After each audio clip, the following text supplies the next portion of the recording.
Did you know that you're always co-creating your reality? You may have heard people say this, but you wonder, if this is true, why do we keep experiencing pain, suffering, trauma? Why don't we create something better?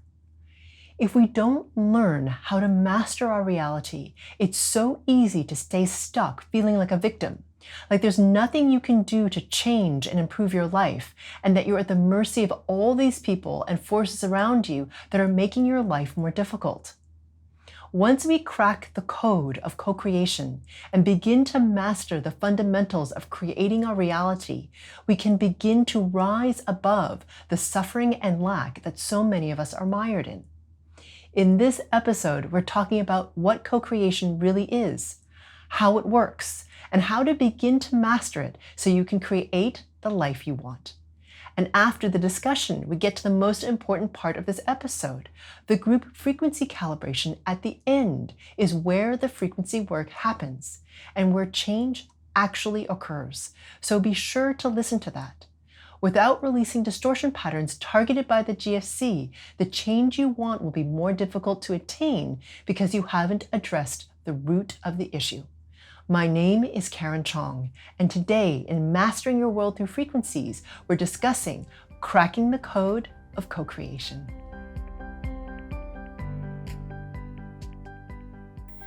Cracking the code of co-creation. Yeah. So there's a code? Well, there's a mechanism through which you can co-create better. And why do I want to co-create? I mean, can't I just leave that up to God? Sounds like it's going to be hard work. Yeah. So it's funny because whether you're aware of it or not, to answer the question that you were sort of implying, you're co-creating all the time and every second. And a lot of people... No. What? Hang on now. I can just hear everybody screaming, I did not co-create this reality. No way. Yeah, especially if you're having suffering or things that you don't your like. Kids are having suffering. Or there's people around you that you love are suffering, Yeah. or you just are noticing the suffering in the world around you, all that stuff. It's going to be hard to imagine that we co-create that. Like, why would we? It sucks. Yeah, You know? so come on. Okay, so what it is, I think people misunderstand what people mean by co-creating. Okay? Yeah. So I'm just going to back up. All right. So it's not like you intentionally pick out every single detail in the reality that you experience. I think that's what people think when you think co-create. You think you're going to like put all the bits of all the like details of your life together. There. It's not that, okay? What it is the frequency resonance that you are. Okay, so I'm going to back up further. Sorry, backing up further. There's the field of infinite possibility, okay? Or the one. Okay, so everything already exists in that field of infinite possibility, everything. Yeah. Okay. What determines what possibility is accessible to you is your frequency resonance. Okay. Okay? Yeah. So that's like the key. The field is the lock. You just are trying to find, you know what I mean? Like your resonance is allowing you to open certain kinds of possibility. Okay. The higher your frequency resonance, the higher and better the possibility you get to live and experience is. So I'm feeling like the next part of that is the more you clear your distortions, the higher your frequency resonance is, therefore the higher or more of this field of possibilities becomes available? Yes, the higher the field of, like the more of the field of possibility becomes available to you, especially the higher one, right? Because just imagine you have this field of possibility that's resonating at all these different rates. Yeah. When you're vibrating very low, you only have access to like this much. Yeah. But if you rise in your frequency resonance, you get more. So it's kind of like this. Imagine that your frequency resonance is like a keyhole. Yeah. Okay, so what you see, because you're at a certain frequency resonance, so let's just say at a lower frequency resonance, all I see is this. Yeah. I don't see anything around me. I see what's through my hands. Yeah. As your frequency resonance rises, not only does this like move up, but it also gets bigger. So what you see through the lens of what you're able to tap into in the field of possibility, that keyhole changes, gets bigger, gets more resonant. So what you can access changes. Does that make sense? Yeah. I also, just tell me if I'm on the right track. Sometimes when I'm looking outside my window and I can see the colors and the vibrancy and I think, wow, that's beautiful. But then somebody cleans my window, and I'm like, oh my God, I didn't even see that That's right. before. And I didn't even notice the window was dirty. And it's still the same scenery. Yeah. Yeah. Okay. So we're talking, that's what you mean by when we're clearing our distortions, and then we get to see more what's actually in front of us and what's available and how vibrant it is. And how vibrant. Yeah. How much, not only like vibrant, because this is a physical thing, but it's almost like how beautiful and wondrous and how much opportunity there is, and there's magic in there, and you can like really kind of like feel that vibrancy, and it becomes part of you. Do you see what I'm saying?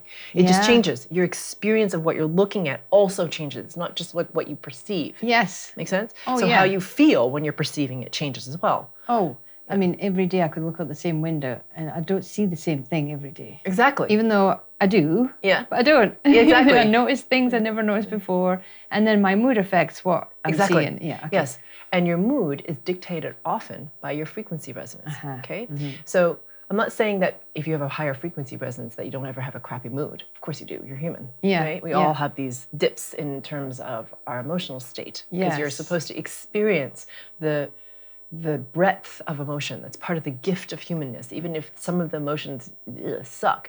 But as your frequency resonance rises, you don't stay in those emotions. Yeah. You have them, and then, off you go. Just notice them. You notice them, they go through you, and then off you are in the state of beingness. Yeah. So to answer the question with regards to like, how are we co-creating? Yeah, okay, the code. So the code. All right.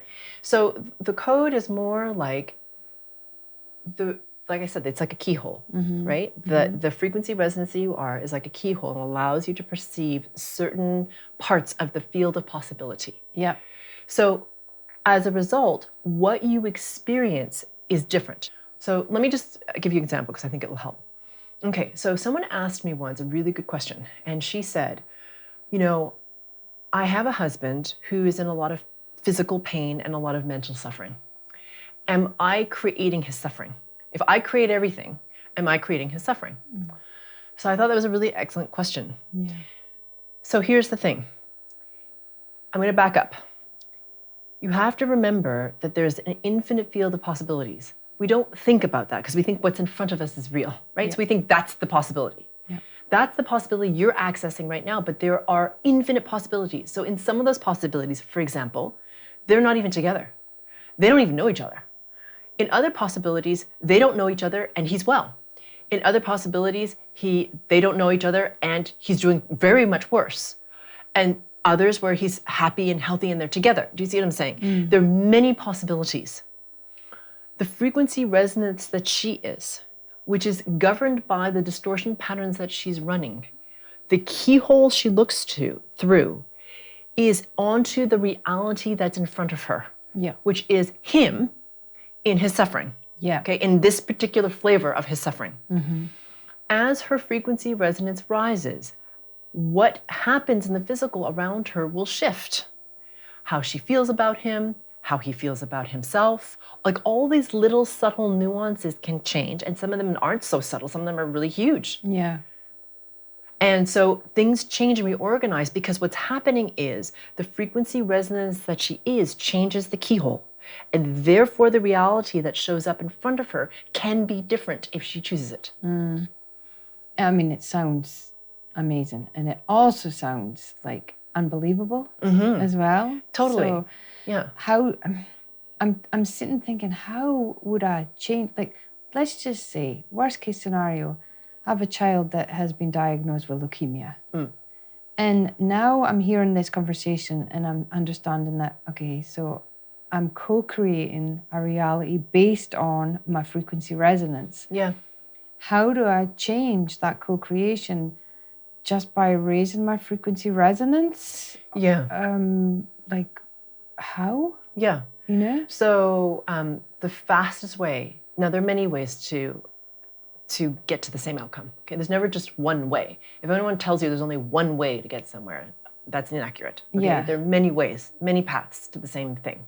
Okay, so the way that I know that I've discovered that works best is to release distortion, to release it right at the level of the field, right? Which is what frequency work is, right at the level which creates the distortion to begin with, which causes that person to be caught in that spiral of despair, hopelessness, like disempowerment, anger, all that sort of stuff that happens. And please know, I'm not blaming the mother. No. Of course, it's a very human reaction. Who wouldn't feel those things if Of their child course. were to get sick? I mean, of course, it's terrible from a very human perspective. Yeah. So the opportunity is to release those distortions. And I'm going to say something that probably some people can't receive very well, and I'm going to say it anyway. Yeah. If your child is in the reality with you, which they are because they're sick and they're with you, they too are co-creating. And it is possible, okay? And I know this can be hard for some people to swallow, that is part of what they want to experience, that they want to experience that journey, okay? As a soul. I'm not talking about as a human, as having a human experience, because that can be very hard.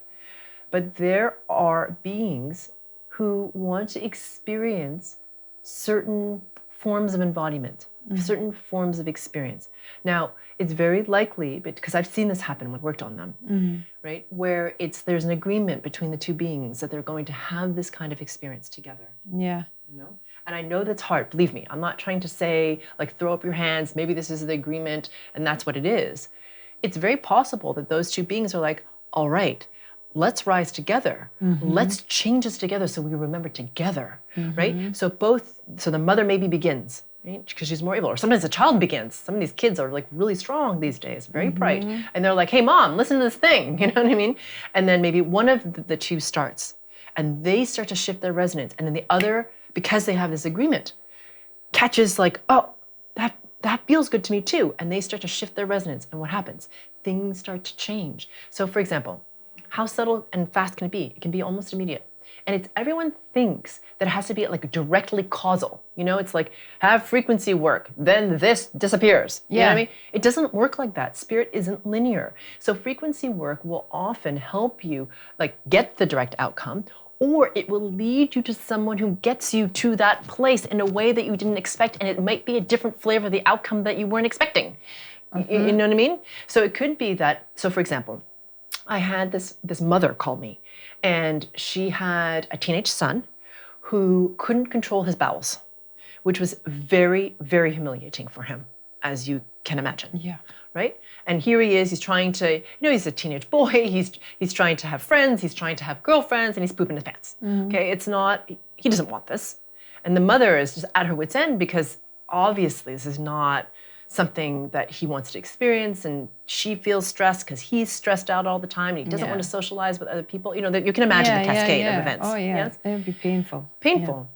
We have a session, okay? I work on her and a little bit on him, okay? Mostly on her.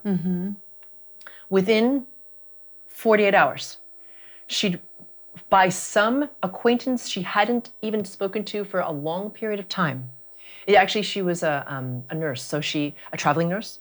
So it's a patient she hadn't seen in a while. Right. They mention a chiropractor who addresses this very specific symptom that her boy is having. And he just adjusts the kid. It stops.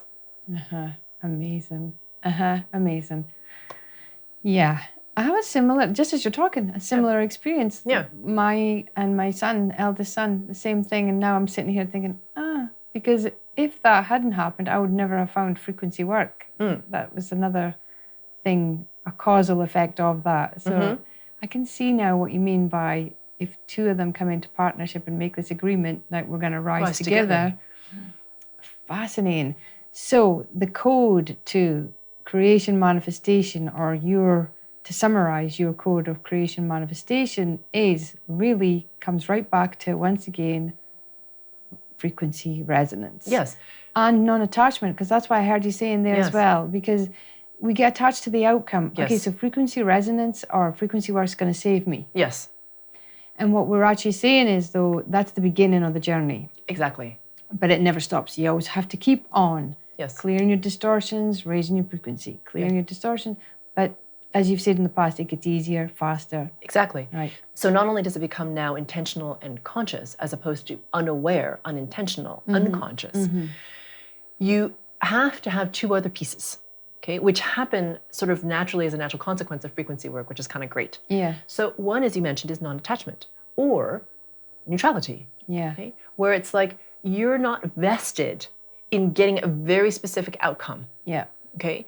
It's just like you would have a preference towards it. Like, wouldn't it be nice if this was resolved? Yeah. But you are okay with what presents in front of you because you don't know where it necessarily is going to lead. Does that make sense? You're not like stuck on it's got to be like, this is how it's going to show up. It's going to look like this. It's going to resolve in this way. Because she hadn't even heard of this type of chiropractic before. Right. No, and she hadn't even seen this guy in a long time, but she decided to have a longer conversation with him. Do you see what Yeah. She wasn't thinking when she had a conversation with that patient she hadn't seen for years. That patient was going to have the answer? Yeah. She had no idea. Yeah. At all. And so she was sitting in her, just being present with him, right? And she wasn't trying to get something. Yeah. You know? Yeah. She was just in with him. And all of a sudden, here came this possibility. Yeah. So would it be possible in that moment she was, whether she knew it or not, practicing the 6 core essentials? Like, Yes. I'm being present, I'm in my body, I'm listening. And holding and then space. that magic happens, doesn't it? Yeah. Okay. So, and she was very present and just with him, so centered in her 0 point. So when all that stuff happens, sometimes we're not conscious, like you said, that we're doing it, but we are. And that's when these moments of magic open to us. Yeah. And the other essential, like the other piece that's very important in terms of the code, right? So we have release your distortion patterns, raise your frequency resonance. Yeah. Move into neutrality, which will happen, by the way, as you raise your frequency resonance. Yeah, it's a side effect. It's a side effect. A cool one. Yeah, very cool one. And it's also a side effect of becoming more and more accountable. So you and I have talked about accountability. That, if you haven't watched that episode on accountability, really do, because it's really pivotal and very, very critical. A lot of people are like, yeah, I'll just not do that. It's honestly, that's the game changer. Yeah. Okay, because it's your free will. It's your journey. You don't have to. You can choose not to, and you're not going to advance as far. Yeah.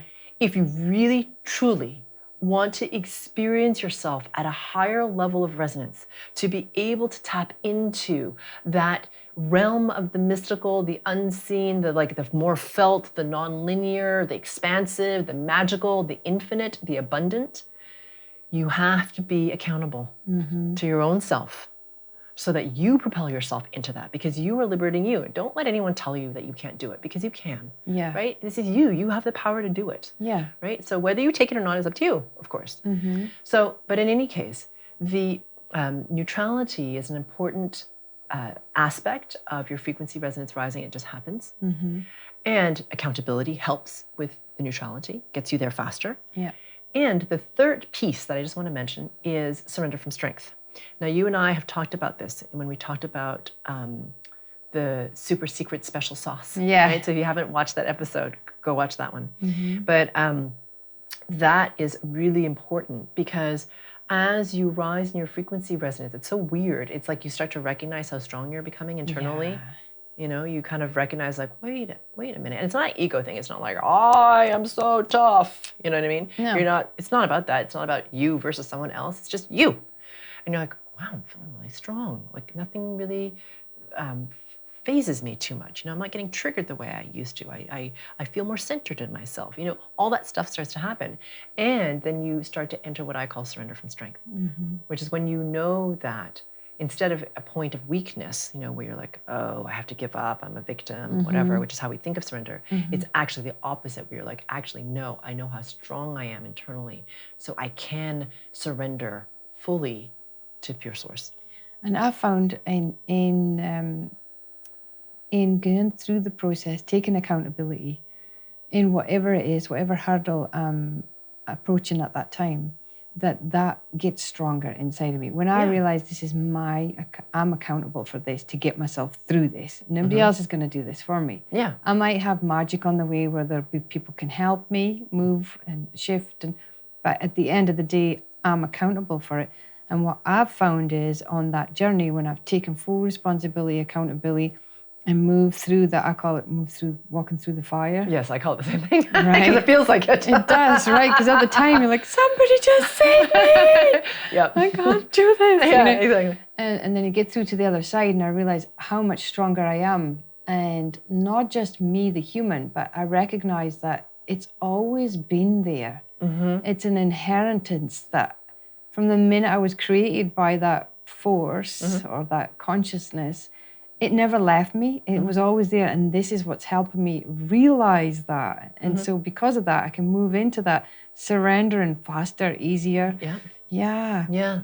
Okay, so so you're, just to summarize it, for co-creation to be effective, you have these sort of foundational core principles. Yes. And they would be... they would be raise your frequency and resonance by releasing distortion patterns. Okay, so to watch your own neutrality, watch what you're attached to, what you're not attached to. I mean, really, it's easy to see what you're attached to and to notice that. You're like, whoa, attached to that, like a lot. Yeah. Notice that. It's important to notice. And then also the other one has to do with surrender from strength. Okay, so these are the main components of co-creation.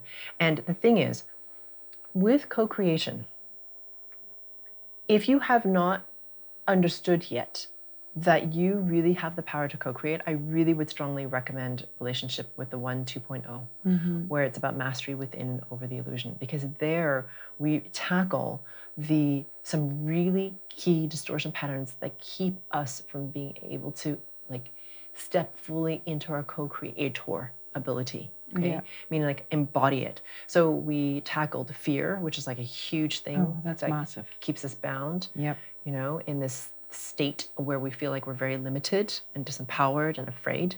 And the other one is like low self-worth. I'm sorry, it's not enoughness. Excuse me, not enough. Meaning I'm not enough, or there's not enough. Okay, so it's a form of scarcity in some way. So we tackle those in addition to a bunch of other things. But if you really truly want to move into that state of where you co-create more clearly, you have to clarify your relationship with the One.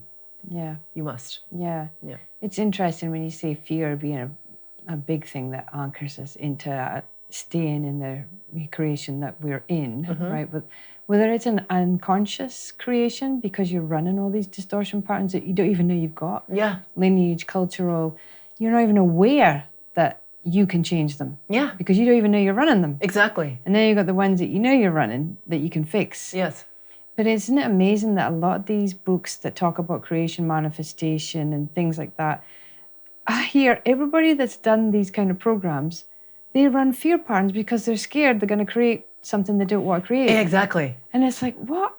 Hang on. Yeah. And they just create more of that. Yeah. So there's this little vicious loop that you and I have talked about before where, okay, I'm just going to back up a little bit picture. Okay. So you guys all know, if you don't, watch episode 97, okay, about how the rendering works.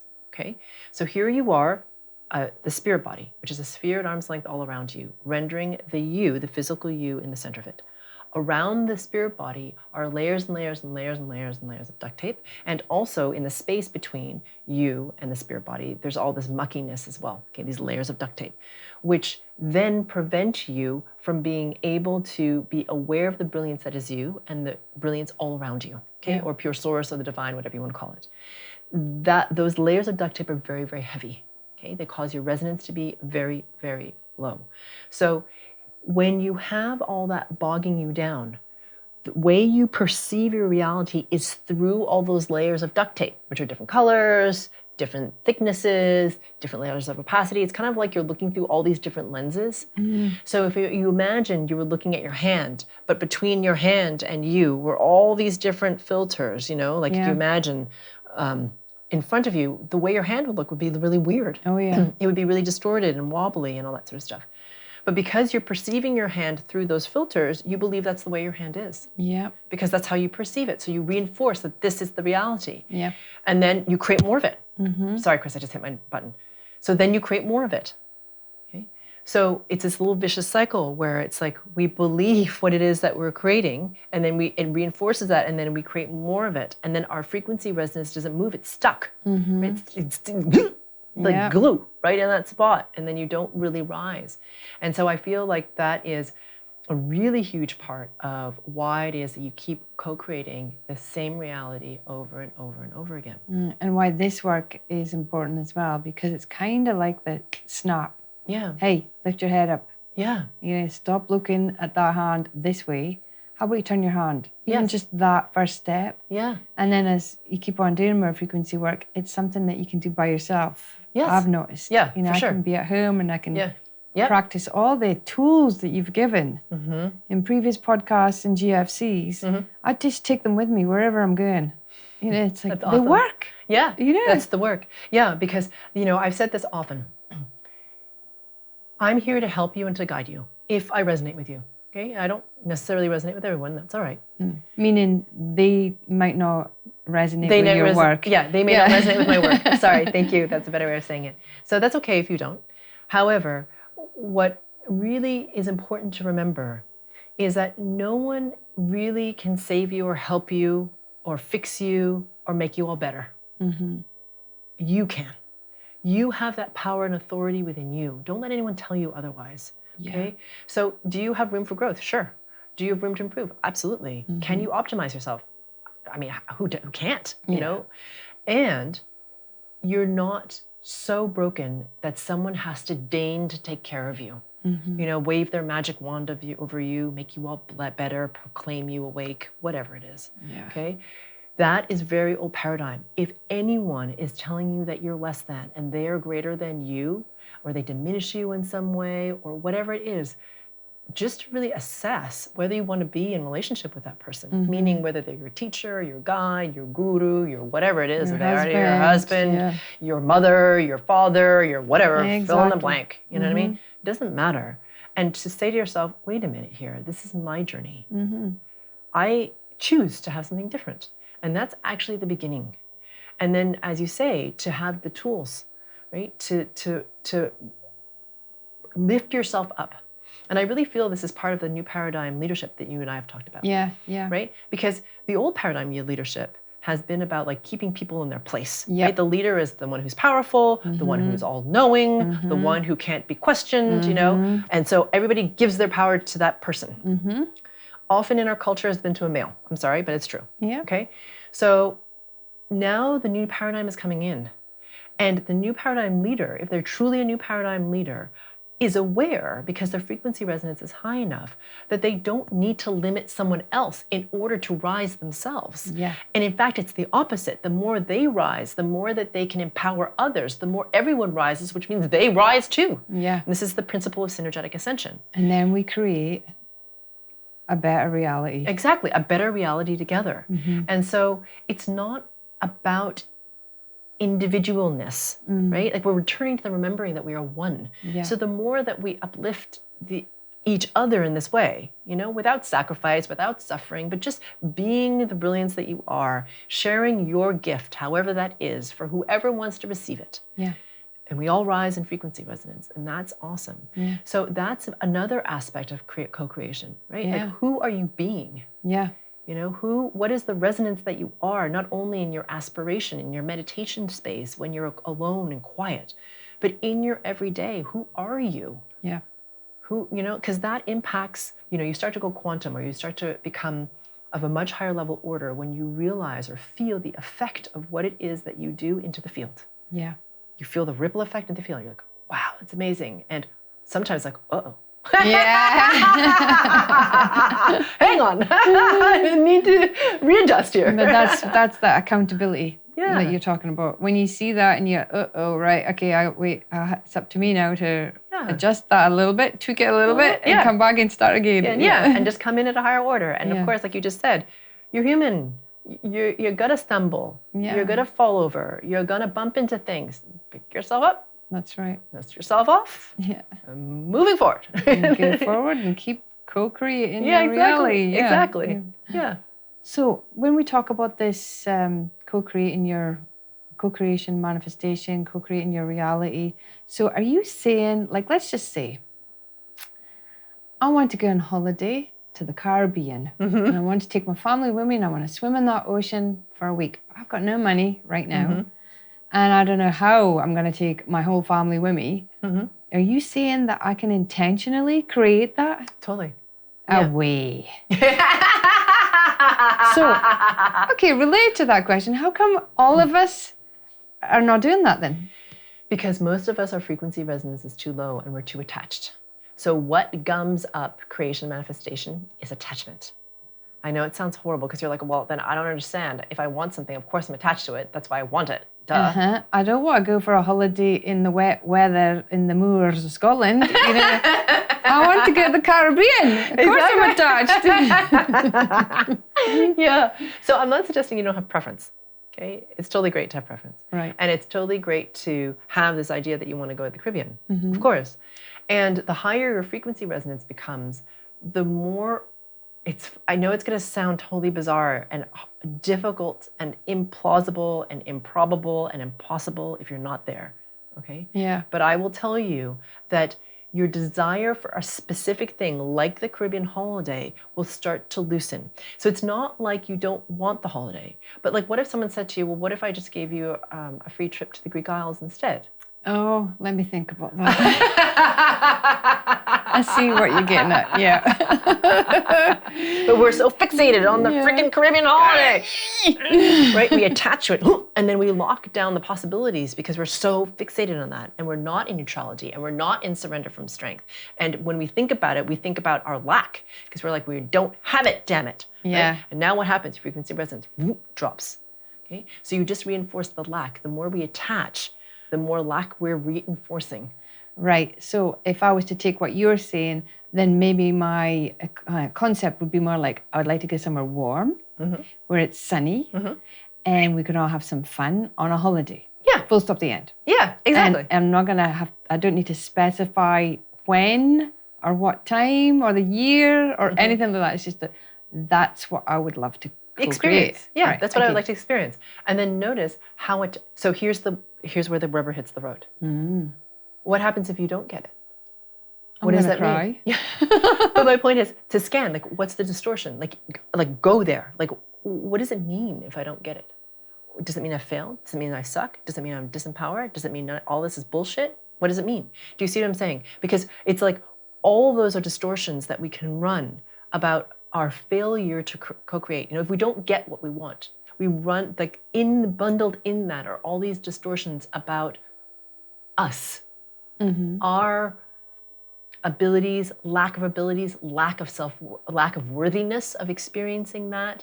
A whole, like, whether you're allowed to because your lineage is like, that is inappropriate. We don't have flashy holidays or whatever it is, like you must have more suffering than you have ease. There's a whole, you see what I'm saying? There's a whole bunch of things in there. But I'm feeling something as you're talking. So what if I don't feel any of them, or I think I do feel any of them that you're describing, but it feels like I'm giving this a go and I'm doing it, and I'm letting it be loose and not getting attached, but it's not working and it's never going to happen for me. Yeah. What's that kind of distortion? I feel disappointment because it hasn't happened this year. Yes, exactly. So when you recognize that you have those triggers, then you recognize that you're not in neutrality and you're not in surrender from strength. So I would start there. So I would start there by releasing those distortions. You know what I mean? It's like what are they though? So meaning the attachment, I would start with the attachment. Does that make sense? So it's like all these things about feeling upset or like sad that it hasn't happened or whatever. You're clearly not clear, meaning like in the sense of like, it doesn't matter to you truly if you have this vacation because it matters.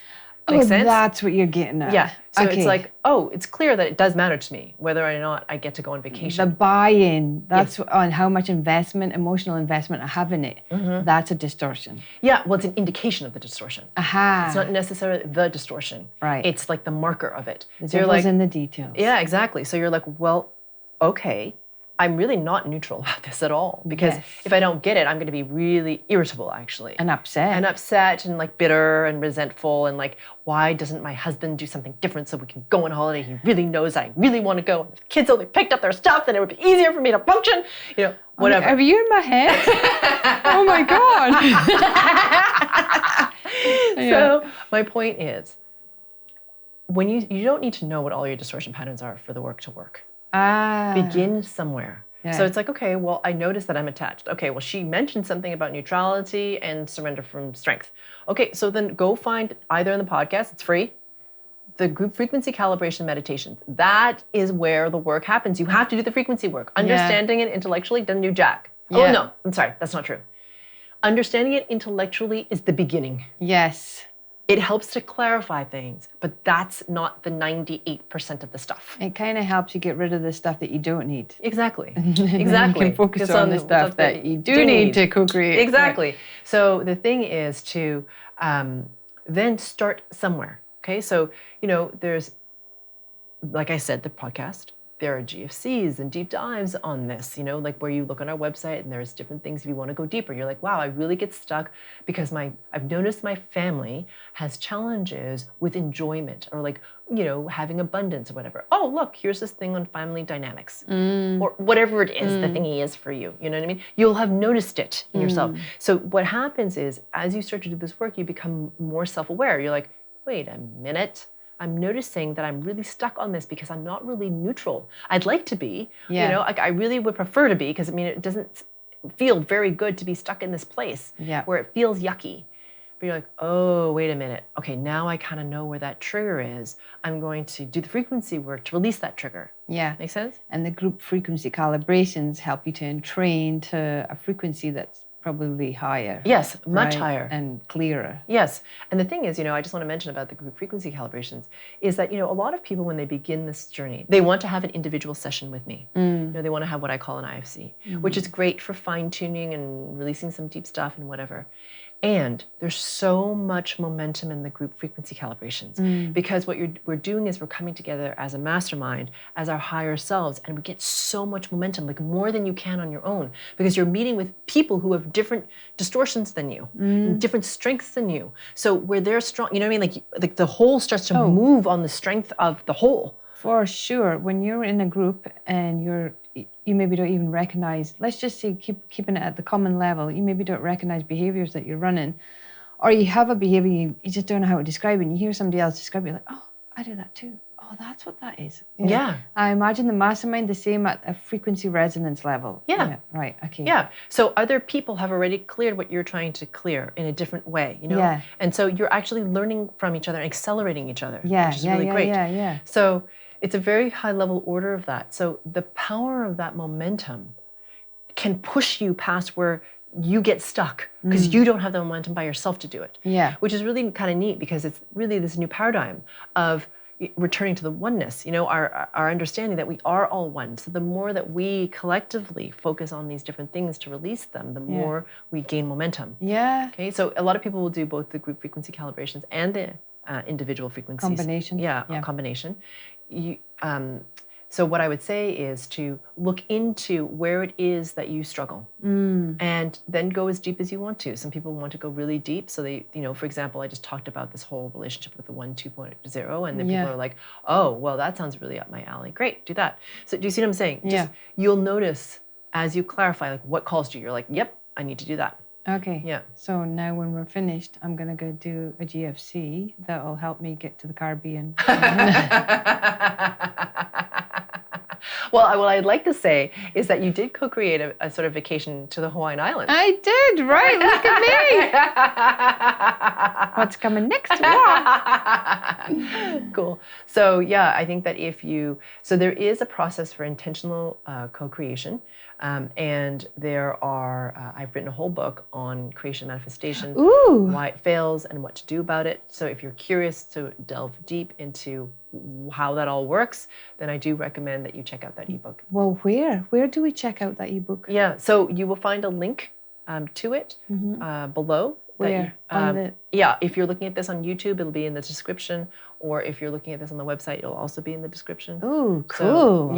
So I would take a look at that, and that will probably start to unpack what it is that has kept you stuck in terms of your creation manifestation and what to do about it.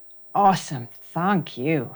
For those of you who want to more effectively co-create, to raise the keyhole of what it is that you can experience and broaden it and have it be of a higher resonating order and just much more fun, then I'd strongly suggest that you listen to the group frequency calibration meditation that's associated with this episode, because that is where the frequency work happens.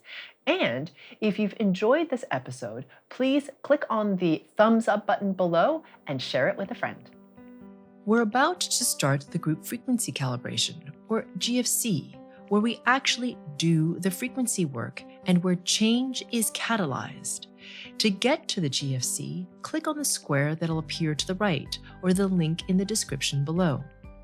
It's time to bring in a new experience, a new consciousness, and a new world. Let's rise together.